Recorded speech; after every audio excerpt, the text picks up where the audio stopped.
प्रभो श्रीराम भक्त पंचमुखी हनुमान देवाय नमो नमः। दीपं यदि परं ब्रह्म दीपं यदि सनातनः दीप हरति मे पाप पूजा दीप नमस्तुते। प्रभो श्रीराम भक्त पंचमुखी हनुमान देवाय नमो नमः। आज शुभ शनिवार चैत्र पूर्णिमा रे समस्त श्रद्धालु भक्त मानकर मंगल करंतु। समस्त श्रद्धालु भक्त मान को आशीर्वाद करंतु। कर्म क्षेत्र उन्नति करंतु। ग्रह रिष्ट खंडन करंतु। जगतर मंगल करंतु। विश्वर कल्याण करंतु। आपणकर नाम प्रकाश करंतु। सेवकर डाक श्रवण करंतु। प्रभो श्रीराम भक्त पंचमुखी हनुमान देवाय नमो नमः।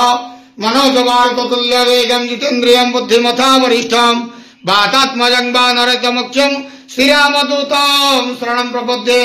अहे पंचमुखी हनुमान देवाय नमः। संसार सुखी रखंत आनंद गवार हरि बोल।